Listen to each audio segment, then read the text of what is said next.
सर्वांना नमस्कार. नमस्कार. मला नाटक आवडलं असेलच ना मधली सुट्टी. सर्वप्रथम तुम्ही प्रज्ञा गर्दी आज परत एकदा रविवार आहे. आमचे 3 ते 4 कार्यक्रम असे झालेत की ते रविवारी आहेत, रविवारी सकाळी आहेत, अगदी नाश्त्याच्या वेळेला आहेत. तरीसुद्धा आमच्या कार्यक्रमांना व्यवस्थितपणे गर्दी असते. कित्येक कार्यक्रम ते आमचे हाऊसफुल झाले. म्हणजे आम्ही बेळगावला गेलो, तिथेसुद्धा हाऊसफुल होता कार्यक्रम. इथेसुद्धा पुण्यामध्ये पण वेगवेगळ्या गोष्टी आम्ही वेगवेगळे कार्यक्रम केले, तिथेही हाऊसफुल आहेत कार्यक्रम. हे बेसिकली अजिंक्यवरचं, आमच्यावरचं आणि आपल्या संस्थेवरचं प्रेम आहे. सो मी तुमच्या सगळ्यांचे खूप खूप मनापासून आभार मानतो की तुम्ही रविवारी सकाळी फॅमिली टाईम सोडून इथे आहात. खूप खूप अभिनंदन, खूप खूप आभार. मी फळणीकर सरांचे विशेष आभार मानतो. ॲक्च्युली त्यांनी म्हणजे मी काल मला वाटते ते नेपाळला गेलो सर आहे. नेपाळवरनं सर काल त्यांचे काही कार्यक्रम होते आणि तिथे आले आणि आज सकाळी ते इथे आहेत. खूप खूप आभार मानतो सर तुमचे मी. त्यानंतर रोटरीचे मंडळी जे आहेत, आपली टिलू सर आहेत किंवा स्मिता कुलकर्णी मॅम आहेत, आपले परदेशी सर पण आहेत. तर त्यांचेही आभार आणि त्यांचं स्वागत. आज एवढ्या कमी याच्यामध्ये आम्ही पर्सनली जाऊन कोणाला सांगायला शक्य नाही झालं आम्हाला. आम्ही फक्त सगळ्यांना प्रज्ञानी स्वतःहून फोन केला आणि मग सगळ्यांनी एवढं मान देऊन सगळे याचे उपस्थित आहेत. तर खूप खूप आभार मानतो मी सगळ्यांचे. स्वतः थोडक्यात आपण एक प्रेझेंटेशन दाखवण्याचा प्रयत्न करतो आम्ही. आपली संस्था नक्की काय करते. आमची सुरुवात जी झाली होती ती इथनं झाली. म्हणजे मला अजिंक्यवरती पुस्तक लिहायचं होतं आणि अजिंक्यचं पुस्तक लिहिताना मला असं कोणीतरी हवं होतं की जो अजिंक्यला पूर्णपणे त्या पुस्तकाच्या स्वरूपात उभं करू शकेल. आणि मी शोधता आमच्या काही कॉमन फ्रेंडनी मला प्रज्ञाचा नंबर दिला. प्रज्ञा तेव्हा बँगलोरला आणि मी पुण्यात. आणि मी प्रज्ञाशी बोललो आणि ती एक आमची फर्स्ट स्टेप ठरली की आपल्याला नवीन काहीतरी गोष्ट करायची आहे. आणि तिथे मी बँगलोरला गेलो. त्याच्यानंतर मला वाटतं 2 आठवडे 3 आठवडे जात येत राहिलो. आणि प्रज्ञा पण पुण्यात आली. तिने इंटरव्ह्यूज घेतले. माझी इथे बहीण बसली माझं नीलमताई, तिचे इंटरव्ह्यू घेतले. विवेक जिजाजी पण बसलेले आहेत. सो त्यांचे इंटरव्ह्यूज त्यांनी घेतले प्रज्ञानी. आणि व्यवस्थितपणे त्या पुस्तकामध्ये अजिंक्यला तिने मांडलं. म्हणजे तिने त्या अजिंक्यला कधी बघितलं पण नाही, तिने त्याला कधी भेटली पण नाही. तरीसुद्धा अजिंक्यच्या पुस्तकाप्रमाणे म्हणजे अजिंक्यप्रमाणे ते पुस्तक ते आज तयार झालं. तर ही आमची फर्स्ट स्टेप होती की आम्ही 2022 साली नोव्हेंबर महिन्यामध्ये याचं प्रकाशन केलं. आणि पुस्तक आज बाहेरही उपलब्ध आहे. येस. सो माझी आपल्याला सगळ्यांना रिक्वेस्ट आहे की आपण नक्की ते पुस्तक वाचा आणि प्लीज अभिप्राय द्या. हे कुठलंही सिम्पथी गेनिंग पुस्तक नाही आहे. ह्याच्यामध्ये फक्त एक पॉझिटिव्ह जर्नी दाखवलेला आहे अजिंक्यचा. आणि एकूण मला म्हणजे इवन ॲज अ फॅमिली पण आम्हाला ज्या गोष्टी त्या वेळेला घडल्या किंवा आम्ही कसं त्या निभावत गेलो या गोष्टी त्या पुस्तकामध्ये आहे. सगळ्यांना रिक्वेस्ट आहे. त्याच्यानंतर जशा शर्मिष्ठा मॅडम म्हणाल्या की निलेशची वाट बघत होती मी की कधी संस्था आपण स्थापन करूया. सो मला त्याने अक्षरशः म्हणजे मला वाटतं 1 वर्षभर मी त्यांच्या मागे होतो की प्रज्ञा आणि मी की संस्था आता करूया ना, आपल्याला पाहिजे. कारण आपल्याला काम खूप करायचं आहे. आणि आम्ही दोघं किती एका मुलापर्यंत एका पेरेंटपर्यंत पोहोचू शकू. पण आपल्याला जर सगळीकडे पोहोचायचं असेल तर एक तर आपल्याला फंड्स पाहिजेत, त्याप्रमाणे एक आपल्याला मॅनपॉवर पाहिजे, आपल्याला बऱ्याच मंडळींपर्यंत पोचायचं आहे, बऱ्याच हॉस्पिटल्समध्ये पोचायचं आहे. तर त्यामुळे आपली संस्था उभी राहणं गरजेचं आहे. सो त्यामुळे मग त्यांना ते समजून बऱ्याच वेळानंतर जसे त्यांनी त्यांच्या भाषणामध्ये सांगितलं, मग ती आज संस्था आमची मार्च 2024मध्ये उभी राहिली. आणि हे फोटो तेच आहेत की दोघं आम्ही त्यांच्या समोर बसून अक्षरशः लिहितो, डॉक्युमेंट भरतोय, सगळ्या गोष्टीवर. येस. सो आपली संस्था जी आता आहे ती एक रजिस्टर्ड संस्था आहे.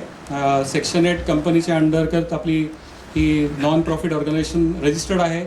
आपल्याकडे उद्गम सर्टिफिकेशन किंवा CSR सर्टिफिकेशन, सगळे सर्टिफिकेशन पूर्णपणे आपले आहेत. आणि शर्मिष्ठा मॅम अगदी प्रॉपरली आपल्या बरोबर उभ्या असल्यामुळे त्या कंप्लायन्सेस पण आपण व्यवस्थित फॉलो करतो. आता कोणासाठी आपण हे काम करतो मुख्यतः. सो हेच मुलं सगळी, या मुलांसाठी मुख्यतः आम्ही काम करतो. मी स्वतः एकटा आधी जायचो व्यवस्थित वेगवेगळ्या हॉस्पिटल्समध्ये किंवा एकटं भेटायचो, एका पेशंटला भेटायचो. इवन प्रज्ञा पण बँगलोरवरून आली, पण बँगलोरवरती ती स्वतःसुद्धा सोशल सर्व्हिसेस करायची. तिचं स्वरूपालय नावाची एक संस्था पण आहे आणि त्या संस्थेच्या माध्यमातून पण ती बरेच काम बँगलोरलाही करत होती. सो ते कुठेतरी आमच्यामध्ये ते तो दुवा आला, एक लिंक आली की ती म्हणली की नाही आपल्याला ती संस्था उभी करूया आणि त्याप्रमाणे आपण हे करूया. सो बँगलोरवरनं प्रज्ञा पुण्यात आली आणि मग आम्ही दोघांनी मिळून ही संस्था उभी केली आणि आज या मुलांसाठी म्हणून आम्ही एक काम करतो. वेगवेगळ्या हॉस्पिटल्समध्ये आम्ही जातो आणि इवन मी काय पेशंटच्या घरीसुद्धा जातो काउन्सिलिंगसाठी वगैरे आणि त्याप्रमाणे हे मुलांचं आज गोष्टी चालू आहे. मुख्यतः आम्ही चाइल्डहूड कॅन्सरसाठी काम करतो, पण त्याबरोबरीने बाकीचे आजार ज्या मुलांना आहेत त्यासाठी काम करत असतो. सो आता ही थोडेसे अलार्मिंग स्लाईड आहे, पण दाखवणं गरजेचं आहे, कारण जसं मला, प्रज्ञाला आणि फळणीकर सरांनाही कळलेली ही गोष्ट की एवढं महत्त्व आहे या गोष्टीला. काही मला वाटते स्मिथ फाउंडेशनचे स्मिता मॅम पण आहे, त्यांनाही माहिती आहे की हे महत्त्वाचं आहे. खूप काम करणं, आपण आपल्या संस्था उभी राहणं खूप महत्त्वाचं आहे. कारण आज हे तुम्ही जर नंबर बघितलात तर 5,000 ते 6,000 नवीन केसेस कॅन्सरच्या चाइल्डहूड, म्हणजे फक्त आपण मुलांचा विचार करतो, हे दरवर्षी येते. आणि याच्या बरोबरीने तेवढे हॉस्पिटल्स, तेवढं इन्फ्रास्ट्रक्चर, तेवढी मदत, तेवढ्या संस्था आज उभ्या आहेत का? Never know. त्याचं प्रश्नाचं उत्तर आपल्याकडे नाही आहे. त्यामुळे आम्ही हे ठरवलं होतं की आपण कुठेतरी या गोष्टी करूया. सो इथे तो चार्ट आहेच, हे मी काही वाचून दाखवत नाही तुम्हाला, हे गुगलवरती अवेलेबल आहेच आहे. सो बेसिकली आम्ही या 6-7 महत्त्वाच्या गोष्टी करतो आहे. सो आता ती 6वी गोष्ट अजून ठरायची आहे, पण या मुख्यतः 5 गोष्टी आम्ही सुरुवातीला आत्ता चालू केलेल्या असेल. एक तर अवेअरनेस ॲस्पेक्ट्स, म्हणजे कॅन्सर रिलेटेडसुद्धा किंवा इवन कॅन्सर नाही, म्हणजे न्यूट्रिशन असतील, हायजीन रिलेटेड, जसं प्रज्ञेनं ते नाटकाचं मधली सुट्टीचा एक आहे, पॅनल डिस्कशनच्या माध्यमातून असेल किंवा कुठल्याही माध्यमातून, जिथे आता आमचा विचार आहे की आपण पथनाट्य करू छोटे रस्त्यावरती. आपण मे बी जस्ट एक्झाम्पल म्हणून आपलं कलाकार कट्टा आहे FC रोडला, तिथे काहीतरी करता येईल अशा गोष्टी. अशा गोष्टी आम्हाला आमच्या डोक्यात आहेत की ह्या अवेअरनेसच्या अंतर्गत आपण करूया. पण आमचे आत्ता आम्ही 4 जणच आहोत, म्हणजे आम्ही 4 हातच आहोत. सो त्यामुळे तुमच्या सगळ्यांची मदत आम्हाला तिथे अपेक्षित आहे. आता अर्ली डिटेक्शन हे खूप मला महत्त्वाचं वाटतं. आता माझ्या मुलाच्या बाबतीत मी फार लवकर आम्हाला कळलं होतं ते. अनफॉर्च्युनेटली आम्ही त्या गोष्टी पुढे नेऊ शकलो नाही, पण तरीसुद्धा मला लगेच कळलं होतं. ॲज अ वडील म्हणून मला कळल्या होत्या त्या गोष्टी की त्याला काहीतरी त्रास आहे. आणि त्या डिटेक्शन म्हणजे ते का पटकन झालं होतं, तर मी रेग्युलरली त्याला त्याचं बॉडी बघत राहायचो, त्याच्याकडे जरा व्यवस्थित बघत राहायचं, त्याकडे लक्ष असायचं मला. त्यामुळे डिटेक्शन इज व्हेरी इम्पॉर्टंट असं माझं मत आहे. तर त्यामुळे आम्ही अर्ली डिटेक्शनच्या अंडर हेल्थ चेकअप कॅम्प्स घेतो, वेगवेगळ्या शाळांमध्ये घेतो. आत्तापर्यंत आम्ही मागच्या वर्षी 6 शाळांमध्ये आम्ही करू शकलेलो आहोत. एक साधारण मला वाटते 3,000पर्यंत मुलांची चेकअप आम्ही करू शकलेलो आहोत. आणि आपली इथे डॉक्टर्सची टीम आहेत, म्हणजे आता दीप्ती डॉक्टरही होत्या किंवा डॉक्टर अनघाई होत्या, डॉक्टर शैला निमकर आहेत इथे बसल्यात, आणि इवन बर्वे सर पण आहेत. सो ह्या सगळ्यांच्या टीममुळे किंवा ह्यांच्या सगळ्यांच्या साथीमुळेच आपण या स्टेजपर्यंत पोहोचू शकलो की आज आपण 3,000च्या वरती मुलांचं चेकअप करू शकलो गेल्या वर्षभरामध्ये म्हणते. सो याच्यासाठी आम्ही औषधं पण आयुर्वेदिक जी सॉर्ट ऑफ औषधं आहे जी पॉसिबल आहे देणं त्या स्पॉटला, तिथे आम्ही देतो. सो या सेकंड पॉईंट तो आहे. त्याच्यानंतर ॲक्सेस टू ट्रीटमेंट जे आहेत आता तिथे म्हणजे आपल्याला माहितीच आहे, म्हणजे हॉस्पिटल आहेत किंवा इन्फ्रा आहेत, म्हणजे इन्फ्रास्ट्रक्चर नाही आहेत असं मी म्हणतच नाही, पण तिथपर्यंत लोक पोचत आहेत का, त्या लोकांना तिथे येणं कळतं आहे का, किंवा आता मोठ्यांचं ठीक आहे आपल्याला आपल्या शरीराचं कळतं, पण लहानांचा विचार तेवढा आईवडील करतात का. सो हे सगळे मुद्दे आहेत. सो ह्या मुद्द्यांना आपण हळूहळू पुढे, तुम्हालाही माहितीच आहेत हे मुद्दे, पण आपण एक एक पुढे पण बोलू शकू. सो त्यामुळे ॲक्सेस टू ट्रीटमेंट ही किती महत्त्वाची आहे. म्हणजे अगदी माझ्या मुलाला काहीतरी आहे म्हणल्यानंतर मी काहीतरी फक्त एक छोट्या पेडियाट्रिक डॉक्टरकडे जाईन त्याला चेकअप करून घेईन, पण पुढे मी जातो आहे का त्या चेकअपसाठी, ते महत्त्वाचं आहे. सो तुम्हाला माहितीच आहे सगळ्यात महत्त्वाची गोष्ट म्हणजे फायनान्शियल ॲस्पेक्ट्स. आज डॉक्टरकडे मी गेलो आणि मला डॉक्टरनी समजा सांगितलं की तुम्हाला तुमच्या मुलाला कोणाला तरी हे आहे आणि हे आहे म्हटल्यानंतर मग ते एक कोटेशन देतात, कोटेशनच म्हणतो मी ते कोटेशन देतात 5-10 लाख 15 लाख 20 लाखाचं कोटेशन देतात एकाच फर्स्ट ह्याच्यामध्ये. तुमच्या मुलाला 6 महिन्याची ट्रीटमेंट आहे, 6 महिन्यासाठी 15 लाख रुपये लागतील. आता आईवडिलांना ही गोष्ट अचानक आलेली असते पहिली तर, म्हणजे ते आपापलं मॅनेज करत असतात. म्हणजे मी तर म्हणेन 14 वर्षापर्यंतच्या मुलांना दुय्यम स्थानच दिलं जातं ॲक्च्युली हेल्थ वाईज, राईट. आपण थोडंसं, कारण आईवडील नॅचरली त्यांच्या फायनान्शियल ॲस्पेक्ट्समध्ये ते सांभाळण्यामध्ये असतात आणि ते पुढे कशा गोष्टी फायनान्शियली त्या मुलाच्या हेल्थच्या विषयी कसं हे करतात. तर त्यामुळे एकदम जो फटका बसतो 15-20 लाखाचा, मग त्याच्यामध्ये ज्या गोष्टी अचानक घडतात तर त्याच्यासाठी म्हणून आपण सपोर्ट करतो. आपली म्हणूनच संस्था आज NGO स्वरूपात आम्ही उभी केली, कारण त्याच्यामध्ये आम्हाला CSR ॲक्सेप्ट करता येतो, त्याच्यामध्ये आम्हाला डोनेशन्स ॲक्सेप्ट करता येत आहे आणि त्याच्या माध्यमातून जो डोनर आहे त्यालाही आम्हाला इन्कम टॅक्स सर्टिफिकेट देऊन त्यांनाही त्याचा बेनिफिट होतो आहे आणि प्लस आपल्याला म्हणजे दोन्ही कॉजेस होतात, त्यांना बेनिफिट पण होतो आहे, त्यांचं एक सोशल सर्व्हिस पण होते. त्यामुळे CSRच्या माध्यमातून आणि डोनेशनच्या माध्यमातून आज इथे बरेच जण डोनर्स पण आहेत ज्या मंडळींनी 1-2 वर्षामध्ये आम्हाला इतकं सहकार्य केलेलं आहे. आमच्या एका फोन कॉलवरती अकाउंटला पैसे आलेले, तर थँक्यू व्हेरी व्हेरी मच. त्याच्यानंतर फॉलोअप आहे ॲक्च्युली ट्रीटमेंटच्या नंतरचा सुद्धा फॉलोअप. आता ह्या 2 गोष्टी आम्ही अजून एवढं तिथपर्यंत पोहोचू शकलेलो नाही, पण आमचा नक्कीच विचार आहे की ट्रीटमेंट झाल्यानंतर सुद्धा, आता तुम्हाला सगळ्यांना तेही गोष्ट मे बी अंदाज असेलच की एखाद्या मुलाला किंवा मुलीला, पालकांच्या मुलाला किंवा मुलीला जर तो कॅन्सर झालेला असेल आणि तो बरा झाला असेल आणि काही वर्षानंतर मे बी तिचं लग्न किंवा त्याचं लग्न करायचं असेल, तर कित्येक वेळेला ती गोष्ट सांगितली जात नाही पुढच्या येणाऱ्या नवीन फॅमिलीला. सो इतका तो टॅब्यू आहे की हे काहीतरी आहे. सो असे सगळे जे फॉलोअप्स आहेत ना, किंवा इवन त्या पर्टिक्युलर फेजनंतर, आता 5 वर्ष म्हणतात डॉक्टर की ट्रीटमेंट झाल्यानंतर 5 वर्ष जर काही नसेल तर बरा झाला असं म्हणता येईल, पण ते सुद्धा म्हणजे त्यालासुद्धा चेकअप करण्याची गरज आहेच. सो ते आहे. आणि अनफॉर्च्युनेटली जर पॅलेटिव्ह केअरची गरज पडलीच तर तिथे आमचा करायचा मानस आहेच आहे. बघूया, अजूनही तिथपर्यंत पोचलेलं नाही मी.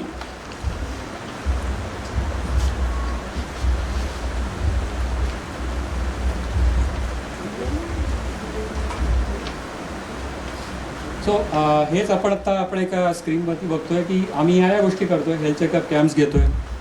त्याच्यानंतर आत्ता जे स्किट आपण बघितलं ते एक आहे पॅनल डिस्कशन्स. आपण पहिला जो आपला कार्यक्रम झाला होता तो टिळक स्मारक मंदिरामध्ये झाला होता मधली सुट्टीचा, आणि तेव्हा डॉक्टर दिनेश नेते, डॉक्टर शिरीषा साठे मॅम, त्याच्यानंतर डॉक्टर विदुषा जांभेकर या तिघे आल्या होत्या आणि ते इतकं व्यवस्थितपणे ती न्यूट्रिशन किंवा बाकी सायकोलॉजिकल इफेक्ट्स वगैरे ह्याच्याबद्दल ते इतकं व्यवस्थित बोललं होतं की आम्हाला वाटलं होतं 15 मिनिटाचं ते सेशन होईल, ते ऑलमोस्ट 1.5 तास चाललं टिळक स्मारक मंदिरामध्ये. आणि टिळक स्मारकची लोकं आम्हाला इथं ओरडत होती की तुमचं किती वेळ चालणार आहे. आम्ही म्हणलं काय करू, लोकांचे प्रश्न येतात आणि हे तिघं इथे बसून एक्सप्लेन करत आहेत. सो हे पॅनल डिस्कशनला महत्त्व आहे फार असं मला वाटतं.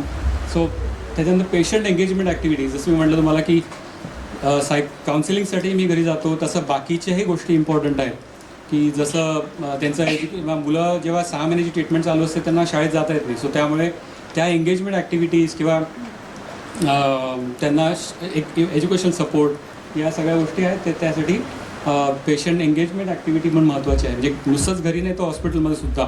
सो आम्ही त्या ॲक्टिव्हिटीज पण करत असतो. आपल्याकडे इथे आता सुप्रिया टीचर आणि जयंती मॅम पण आहेत. त्या स्वतः दोघी, इव्हन बाकीची आमची मोठी टीम, मी नंतर दाखवतच तुम्हाला नावं, पण त्या दोघीसुद्धा प्रत्यक्ष मे बी ऑनलाईन असेल ऑनलाईन किंवा ऑफलाईन असेल ऑफलाईन त्या मुलांना शिकवायचं काम करतात. आणि मी खूप तुमचे आभार मानतो की तुम्ही एवढाच आमच्यासाठी म्हणून ही गोष्ट करताय. Thank you very much. त्याच्यानं मी म्हटल्याप्रमाणे फायनान्शियल सपोर्टचे आम्ही करतो आणि सायको ऑन्कॉलॉजी सपोर्ट देण्याचा आम्ही प्रयत्न करतो. आणि त्याच्यासाठी मी एक सर्टिफाईड सायको ऑन्कॉलॉजिस्ट आहे. मी नंतर कोर्स कंप्लीट केला, कारण मला माहिती होतं माझ्या मुलामुळे मला अनुभव आला होता तो 8 वर्षाचा, पण तरी मला एक सर्टिफिकेशन हवं होतं आणि त्याच्यामध्ये थोडंसं थेरॉटिकल नॉलेज हवं होतं, म्हणून ते सायको ऑन्कॉलॉजीची कोर्स पण करून मी आज वेगवेगळ्या काउन्सिलिंग करतो. सो हे आपले हेल्थ चेकअप कॅम्पचे काही फोटोज आहेत.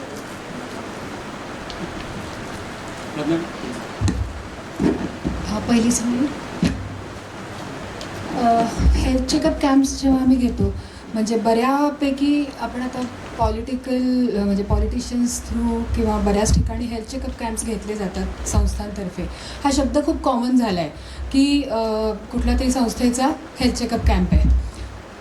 पण म्हणजे आम्ही रेस्ट्रिक्ट केलं होतं स्वतःला की आम्ही 2 ते 3 अगदी पुढच्या वर्षीचा सुद्धा असाच प्लॅन आहे की जास्तीत जास्त 3 शाळांमध्ये आम्ही हा कॅम्प घेऊ. त्या शाळांमध्ये आम्ही पहिल्या टर्ममध्ये एकदा चेकअप करतो, दुसऱ्या टर्ममध्ये दुसऱ्यांदा चेकअप करतो. दोन्ही आपल्याकडे एक चांगला काय म्हणू केपेबल स्टाफ आहे. सरयू जी आपली आहे असिस्टंट, तर तिने एक छानसं ॲप तयार केलं आहे ज्याच्यामधनं आपण डेटा सगळा रेकॉर्ड करतो चेकअप करतानाच. त्यामुळे आपल्याला पोस्ट चेकअप आपल्याकडे काय अशा केसेस आहेत ज्यांच्याकडे लक्ष देण्याची गरज आहे, ज्यांना पुढे फॉलोअपची गरज आहे, ते आपल्या हातात येतात. त्यांना एकतर आपण सगळ्या पेशंट्सना इमिजिएट उपचारासाठी औषधं देतो. कारण ज्या शाळांमध्ये आपण चेकअप करतो त्यांना प्रिस्क्रिप्शन देऊन काही उपयोग नाही, ते घरी जाऊन अजिबात औषधं घ्यायला जाणार नाही आहेत ह्याची आम्हाला खात्री असते. तर त्या उपचारांचा काही परिणाम झाला का हे बघण्यासाठी शाळेच्या टर्म 2मध्ये पुन्हा एकदा चेकअप केलं जातं. या दोन्हीमधून म्हणजे आपण औषधं देऊनसुद्धा काही त्याचा परिणाम दिसत नाही आहे अशा वेळेला ती केस आम्ही उचलतो. पुढे तिचं म्हणजे काम म्हणजे आपण अर्ली डिटेक्शन म्हणतो. तर early detection can be just for headache की एखाद्या मुलाचं फक्त डोकंच दुखतं आहे कंटिन्युअसली, ते त्याला सांगता येत नाही. त्याला असं म्हटलं जाते की काय रे दिसत नाही का तुला, किंवा काय एवढं लक्ष देऊन अभ्यास कर की एवढं काय होतं. पण फक्त चष्मा जर का त्या मुलाला दिल्याने त्याचा अभ्यास नीट होणार असेल, त्याचं सगळं एक ओव्हरऑल हेल्थ सुधारणार असेल तर आम्हाला ते करायचं आहे. Even though it is not part of our main objective I would say. कारण कॅन्सर आणि कॅन्सरसारख्या दीर्घ आजारांनी ग्रस्त सर्व मुलांना आम्हाला मदत करायची आहे या संस्थेमधून. तर असे हेल्थ चेकअप कॅम्पेन्स आपण करतो ज्यामध्ये या शाळांमध्ये आपले डॉक्टर्स या लेवलला पण जातात की मुलांना कुठल्या कुठल्या मुलांना औषधं दिलेली आहेत त्यांना माहिती असतात, काय औषधं दिलेली आहेत गेल्या वेळेला, चेहरे त्यांच्या लक्षात आहेत. त्यामुळे आपण टीम ऑफ डॉक्टर्स पण चेंज करत नाही. आणि ह्या टीम म्हणजे हे टीम मेंबर्स इतके डेडिकेटेड आहेत की त्या मुलांच्या आईवडिलांना त्यांनी मुख्याध्यापकांना सांगून आईला बोलवून घेतात. आई किंवा बाबा कोण आहे आत्ता घरी, त्यांना जा बोलवून घेऊन ये. पुढचा कॅम्प म्हणजे संपायच्या आधी आईला बोलवून घेतलं जातं आणि का हे औषध घेतलं नाही, तुला तुझ्या मुलाची फिकीर आहे की नाही हे समजावलं जातं. काय प्रॉब्लेम आहे तो आणि तो किती लेवलला पोचू शकतो जर का तुम्ही उपचार घेतले नाही. तर त्यामुळे इवन दो आम्ही म्हणजे फक्त हेल्थ चेकअप कॅम्प घेतला, फक्त आम्ही 3 शाळांबरोबर काम केले. 4 शाळा गेल्या वर्षी, पण आम्हाला अशाच शाळांबरोबर काम करायचं जिथे आम्हाला डेप्थला जाता येईल, आम्हाला संपूर्ण जबाबदारी घ्यायची आहे या मुलांची.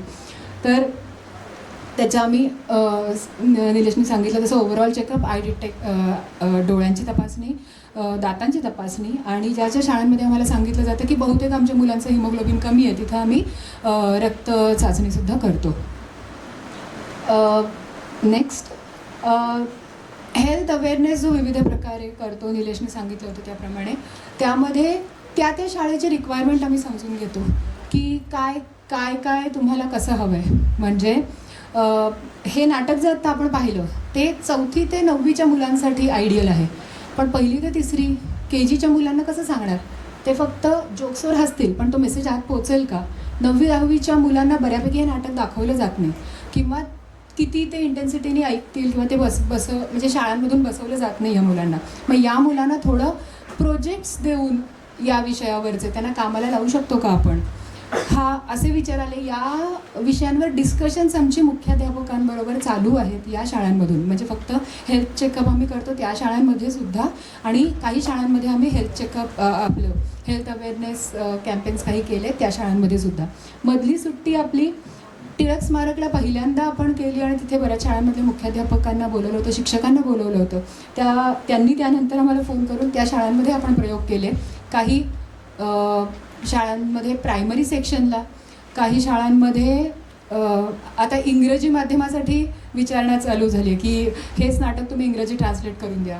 काही शाळांमधून आम्हाला सांगितलं की आमच्या शाळेत असा मधली सुट्टीचा डबा नसतो, आमच्या शाळेत आमचं कॅन्टीनमध्ये आम्ही ठरवलेलं जेवण आहे तसंच आम्हाला त्याच्यासाठी तुम्ही काहीतरी लिहून द्या. आणि आम्ही सगळं व्यवस्थित देतो, भाजी आमटी कोशिंबीर उसळ वरण भात आणि ताकसुद्धा, तरीसुद्धा मुलं खात नाहीत व्यवस्थित. कुठली मुलं 6वी 7वीच्या पुढच्या, खास करून मुली, त्यांच्यासाठी तुम्ही खास करून काहीतरी लिहा. कॉलेजमधल्या विद्यार्थ्यांसाठी तुम्ही खास करून काहीतरी लिहा.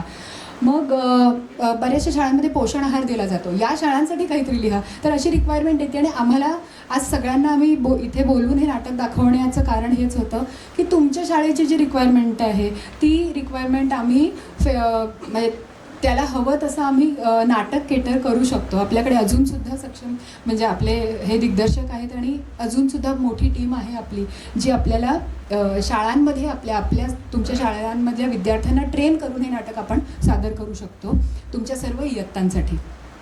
बरं, यामधलं अजून एक म्हणजे हॉस्पिटलमध्ये ॲडमिट जी मुलं असतात त्यांच्यासाठी मधली सुट्टी काय आहे तेही नाटक त्यांना दाखवलं होतं की जेव्हा हॉस्पिटलमध्ये एक मूल ॲडमिट असतं अनेक महिन्यांसाठी आणि त्याला खेळता तरी येत नाही, अभ्यास करावाच लागतो, त्यांनी सांगितलेलं डाएट फॉलो करायला लागतं, मस्ती मात्र करायची नाही, जास्ती बडबड करायची नाही, जागेवरनं हलायचं नाही.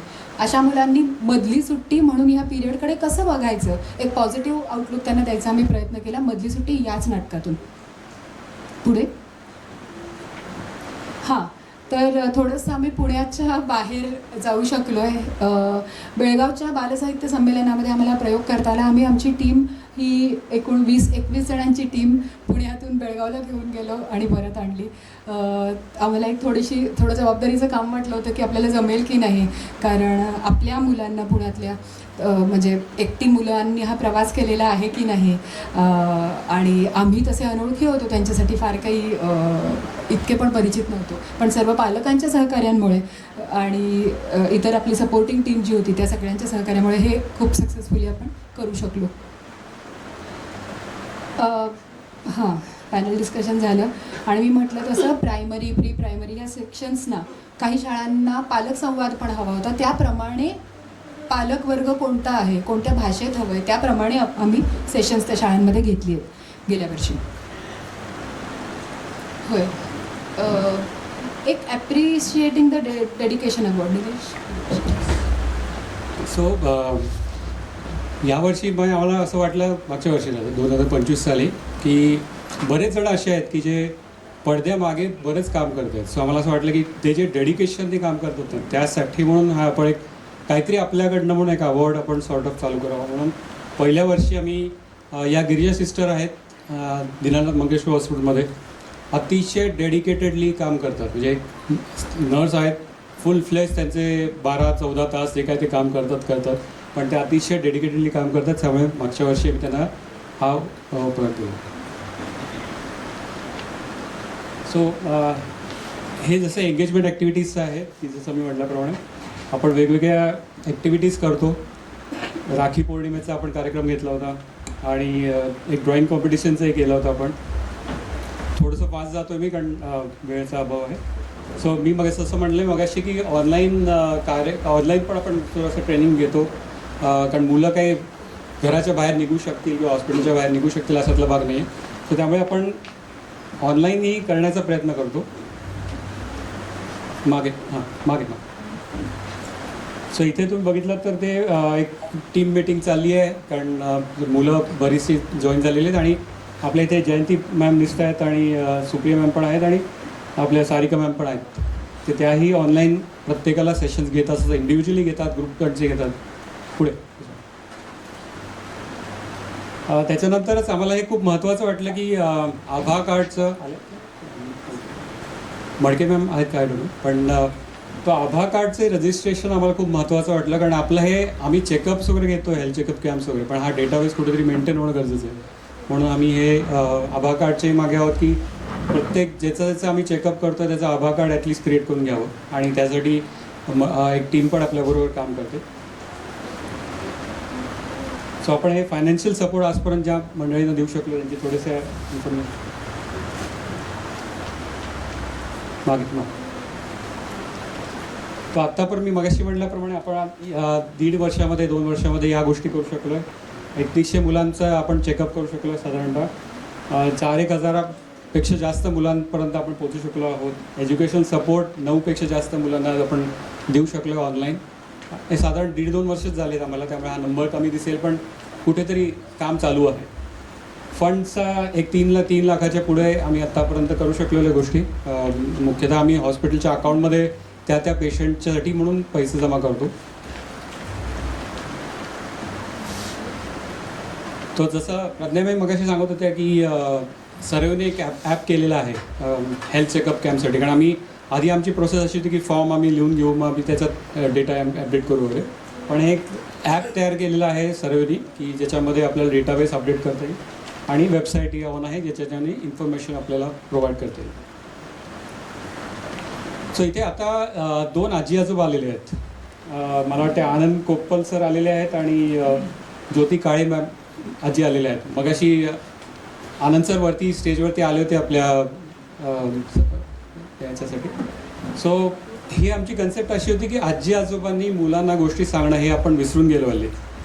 आणि त्यांना आजी आजोबांना गोष्टी सांगायलाही आवडतं आणि मुलांना ते ऐकायलाही आवडतं. तर म्हणून आम्ही जेव्हा हॉस्पिटलमध्ये जातो आहे मुलांना गोष्टी सांगायचा प्रयत्न करतो त्या का नाही आजी आजोबांच्या गोष्टीच आपण ऐकूया.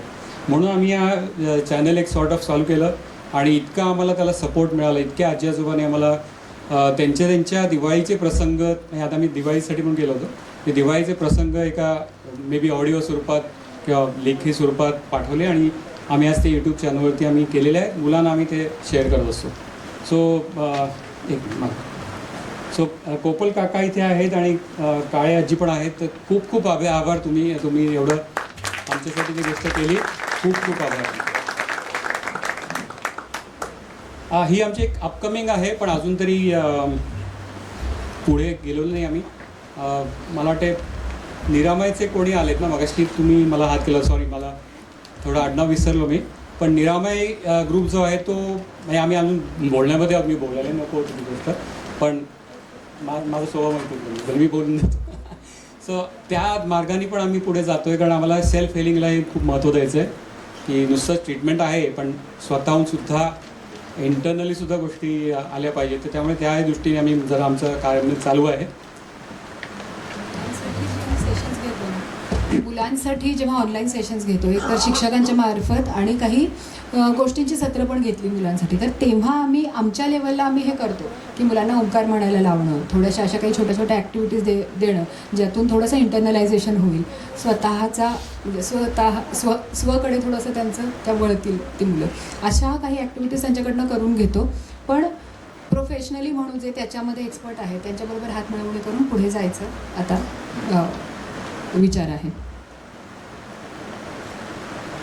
पुढचा प्लॅन जसं मगाशी म्हटलं मी काही प्लॅन्स पण आहेत. तर ते असेच आहेत की हेल्थ चेकअप कॅम्प जसं प्रज्ञा म्हणत होती की आम्हाला लिमिटेड शाळांमध्ये चेकअप करायचं आहे कारण आपल्याला फॉलोअप करता आलं पाहिजे आणि व्यवस्थित करता आलं पाहिजे. सो त्यामुळे लिमिटेड मंडळींसाठीच मुलांसाठीच आम्हाला चेकअप करायचं आहे. तर तो त्याच्यानंतर अदर ॲक्टिव्हिटीजमध्ये जसं हे नाटकाचंही आपण बघितलं जातं, न्यूट्रिशन अवेअरनेस इम्पॉर्टंट आहे.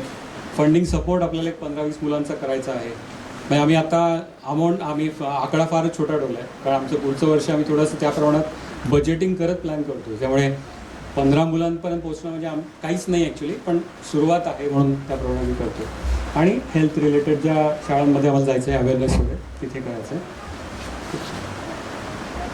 तर तुम्ही कशी मदत करू शकता तर दॅट्स व्हेरी व्हेरी इम्पॉर्टंट माझ्यासाठी कारण तुम्ही ऑलरेडी करता आहात. फक्त मला पुन्हा एकदा तुम्हाला आठवण करून देतो की डोनेशन्सच्या स्वरूपातही आपण देऊ शकाल किंवा व्हॉलेंटियर जसे ऑलरेडी आता बरेच व्हॉलेंटियर्स जुडलेले आपल्याबरोबर तसे व्हॉलेंटियर्स म्हणून तुम्ही देऊ शकाल आपल्याबरोबर. आणि तुमच्या स्टोरीज ज्या आहेत त्या स्टोरीज खूप महत्त्वाच्या आहेत. म्हणजे स्टोरीज चांगल्या वाईट दोन्ही की ज्या आज कोणाला तरी इन्स्पिरेशन होऊ शकतात त्या गोष्टींनी. त्यामुळे त्या स्टोरीज महत्त्वाच्या त्या आमच्यापर्यंत पोचवा तुम्ही नक्की. आणि CSRच्या माध्यमातून तुमच्या कंपन्यांमध्ये ऑर्गनायझेशन्समध्ये जिथे जिथे तुम्हाला पॉसिबल असेल प्लीज आम्हाला तिथे तिथपर्यंत पोचवा. बाकी आम्ही पुढे बोलू पण ॲटलिस्ट तिथपर्यंत पोचवायचं एक तुमच्या सर्वांना रिक्वेस्ट आहे. एक मिनिट थोडंसं त्याच्याच बरोबरीने एक रेक्रिएशनल सेंटर किंवा एक कम्युनिटी सेंटर मला करायचा विचार आहे. याच्यामध्ये मुलं जसं डे केअर असतो किंवा एखादं जिथे त्या पर्टिक्युलर पिरियडसाठी मुलं येतात तसं एक मला रेक्रिएशनल सेंटर ज्याच्यामध्ये ट्रीटमेंट जेव्हा चालू आहे 6 महिन्याची तेव्हा आई वडील घरातच अडकून राहतात. त्यामुळे त्यांना कुठेतरी अशी जागा पाहिजे जिथे ते येऊन थोडा वेळ का होईना एक शांत मे बी मॉरली मेंटली काहीतरी पिक्चर बघतील काहीही करतील पण ॲटलिस्ट तिथे येऊन थांबतील ते थोडं. तर असं मला डोक्यात आहे. तर ही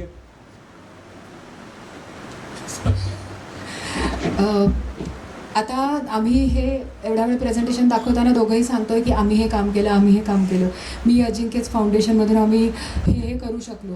ते जरी आम्ही म्हटलं की दोन माणसं 4 हात पूर्ण वेळ फक्त आम्ही म्हणजे सकाळी उठल्यापासून रात्री डोळे बंद करेपर्यंत हा एक विचार करत असतो, पण तो ज्यांच्या सहाय्याने करतो त्यांना आज आम्हाला मनापासून धन्यवाद म्हणायचे. आणि एक एक करून त्यामुळे या टीम मेंबर्सची जे की आपलं आपलं काम करत या संस्थेचा एक एक वाटा त्यांनी उचललेला आहे. आणि तो अशा प्रकारे उचललेला आहे की आपल्या रोलच्या बाहेर जाऊन ते मदत करायचा प्रयत्न करतात. त्यामुळे आम्हाला त्यांना मनापासून धन्यवाद म्हणायचे आजचं औचित्य साधून. तर टीम इंट्रोड्यूस करण्यापूर्वी मी फळणीकर सरांना विनंती करते की सर तुम्ही प्लीज इथे यावं आणि तुमच्या हस्ते सगळ्यांचा सत्कार व्हावा अशी आमची इच्छा आहे. त्याचबरोबर रोटरीचे प्रेसिडेंट मोहन टिल्लू सर तुम्ही इथे यावं अशी विनंती करते.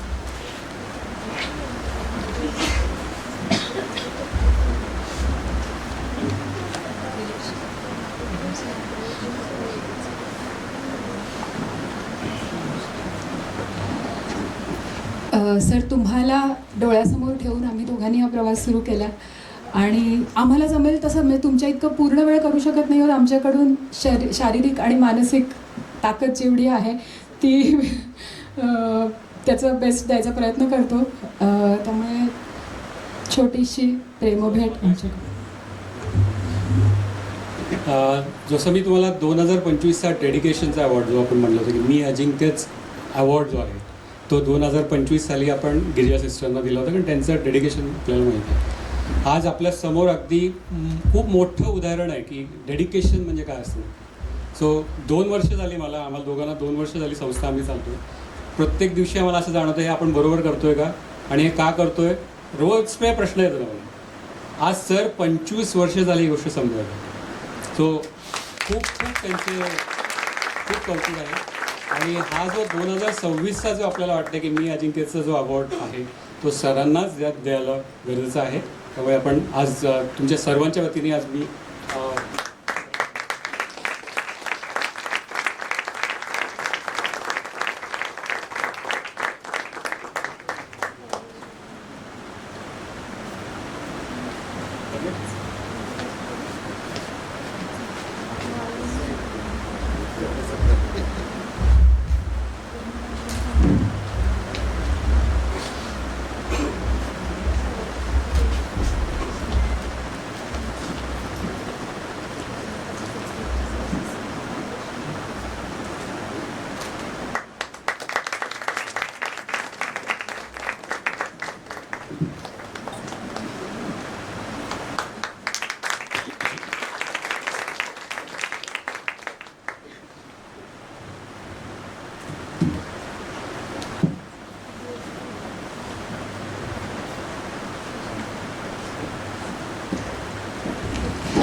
रोटरी संस्कृती हा क्लब नव्याने स्थापन झाला आहे.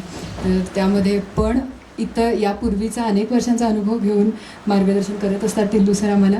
आणि गेले 2 दिवस बॅक टू बॅक इव्हेंट्स चालू आहे तरीसुद्धा इथे आपल्या कार्यक्रमाला आमची ओळख नवीन असूनसुद्धा सर आले.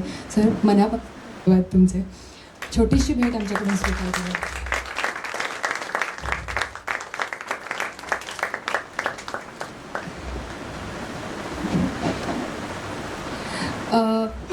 आता अवेअरनेससाठी आपलं हेल्थ चेकअप जो आम्ही करतो अर्ली डिटेक्शनसाठी त्यासाठी आपली टीम म्हणजे डॉक्टर अनघा फडके. मी एक नावं घेते, सर्वांनी प्लीज स्टेजवर यावं.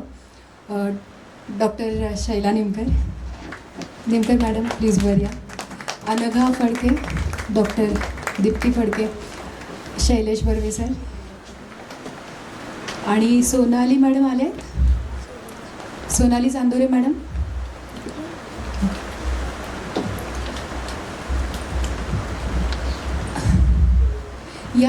ही टीम आमच्यासाठी अत्यंत महत्त्वाची आहे कारण मी म्हटलं तसं डॉक्टर अनघा मुलांची तपासणी करतात तेव्हा तुला गेल्या वेळेला सांगितलं होतं ना दात कसे घासायचे, सकाळी घासायचे तसंच रात्री घासायचे, चॉकलेट खाल्लं तरी चालतं पण दात घासायचे, असं ते मुलांना हक्काने ओरडत असतात.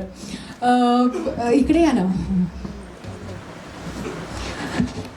डॉक्टर दीप्ती पूर्ण चेकअप करतात, मुलींशी बोलतात, मोठ्या मुलींशी, तुला काय झालंय, तुला काय होतंय, तुला कसं वाटतं. प्रत्येक मुलीची मनापासून तयारी केली जाते. आईला बोलवून घेतलंय त्यांनी गेल्या कॅम्पमध्ये आणि हिला सांगितलं होतं, हिला कळत नाही, तुम्ही लक्ष द्या आता, असं रागवून सांगणाऱ्या हे डॉक्टर आहेत आणि मला त्यामुळे खूप आवडतात. बर्वे सर स्वतःची कॉलेजमधली लेक्चर्स सांभाळत ते पळत असतात तिथून इथे.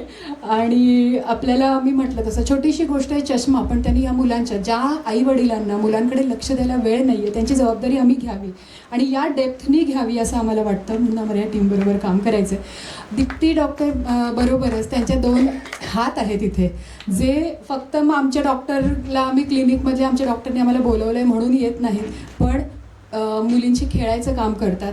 स्वाती आणि अमृता प्लीज वर यावं, मंचावर यावं. त्या मुलांशी खेळतात, त्या रडणाऱ्या मुलांना कडेवर घेऊन फिरतात, त्यांना गोष्टी सांगतात, त्यांच्यामध्ये बसून म्हणजे बाहेर गोंधळ होऊ नये मुलांचा यासाठी त्यांचे खेळ घेतात. त्यामुळे फक्त मॅडमनी सांगितले म्हणून तिकडे ड्युटीला बसत नाहीत, पण ह्यांच्यामुळे हेल्थ चेकअप कॅम्प्स खूप एंटरटेनिंग होतात आणि इंटरेस्टिंग होतात.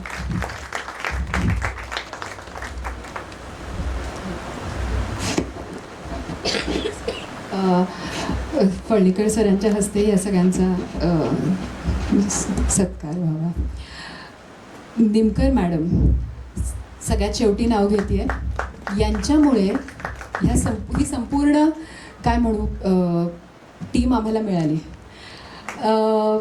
या संपूर्ण टीम काय म्हणू ही व्हॅल्युएबल टीम आम्हाला मिळवून देण्याचं काम निमकर मॅडमनी केलं. आणि प्रत्येक मुलाचं हेल्थ चेकअप म्हणजे त्यांचं वय बघता त्यांच्या स्टॅमिनाचं कौतुक करावं असं वाटतं. सकाळी 10 वाजल्यापासून संध्याकाळी 5पर्यंत उभी असतात मॅडमसुद्धा आमच्याबरोबर. आणि माझं वय आहे त्यामुळे मला वेळेत जेवण लागतं वगैरे, तोंडात असा काहीही आवाज कंप्लेन काही नसतं.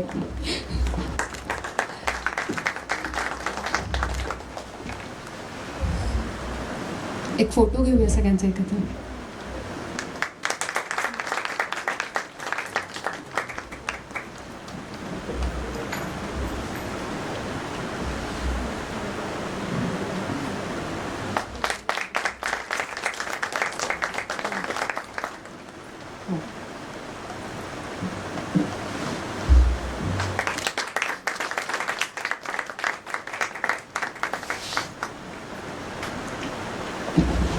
फोटो घ्यायचा आहे का?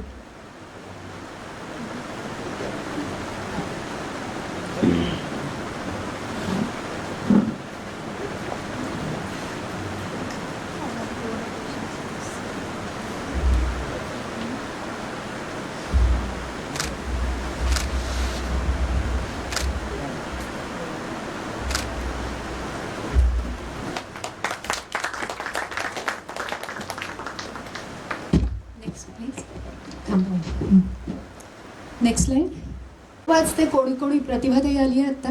हो, वैद्य शुभ्रा वैद्य नाही.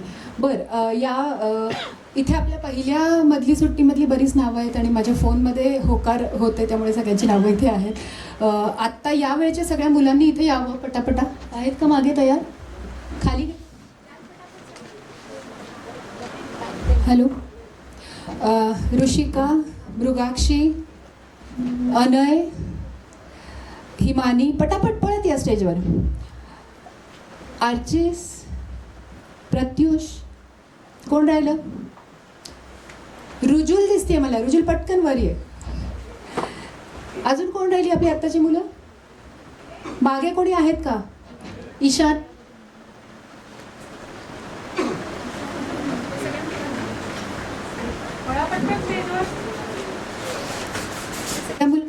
टिशी बेट, देवेंद्र सर पुढे यावं. Avanti madam, Sanvi madam,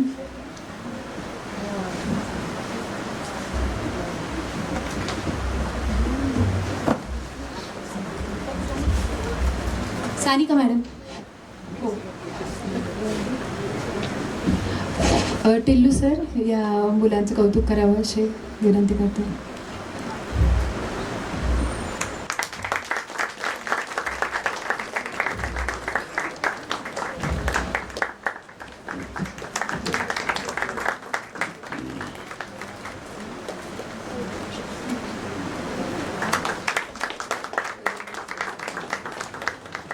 okay, Radhika घरपुरे पहिल्या नाटकात होती. ये पळत. इरा आली ना. हां.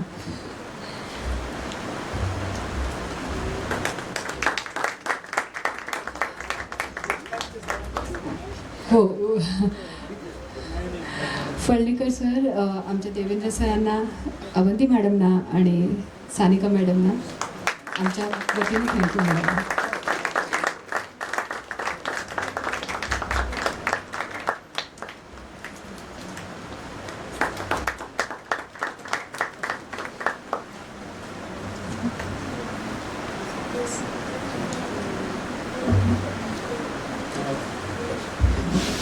खरं तर फळणीकर सरांच्या हस्तेच व्हायला पाहिजे, पण मी आपला जरा बोचकपणा करतो.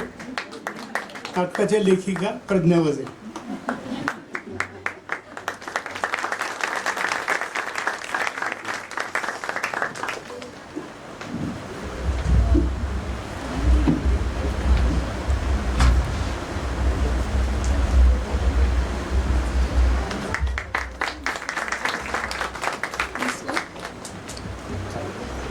Thank you very much.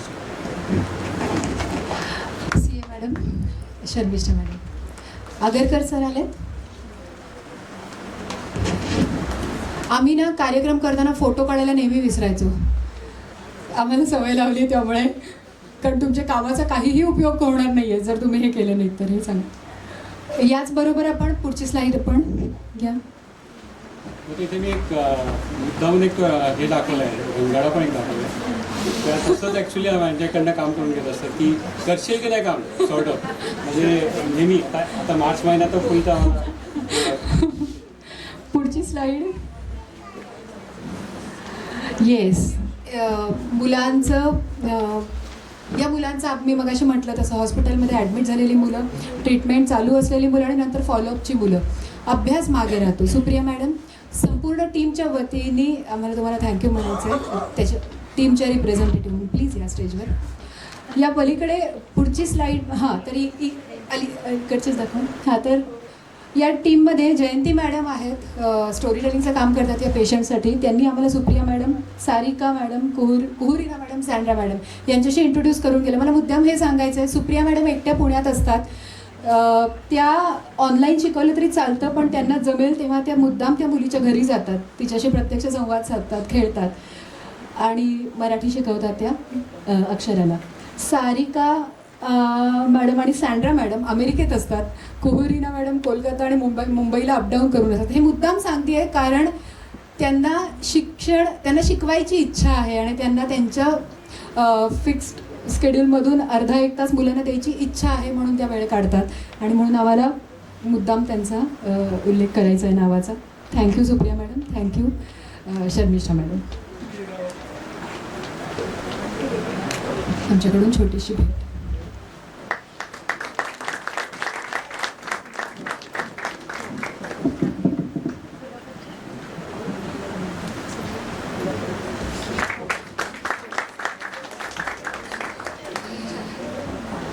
Next slide.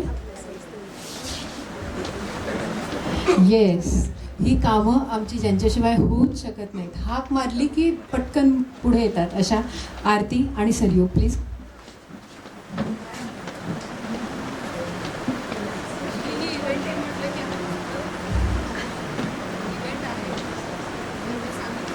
की मॅडम फक्त माझ्या परीक्षेच्या दिवशी तुमची इव्हेंट ठेवू नका, बाकी मी कधीही येते असं सांगणारी आरती आणि सरयू. मनापासून धन्यवाद.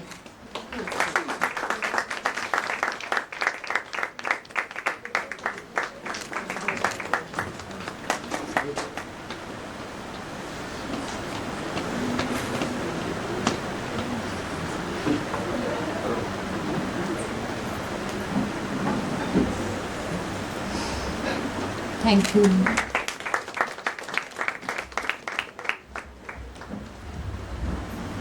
पटकन slide करतो.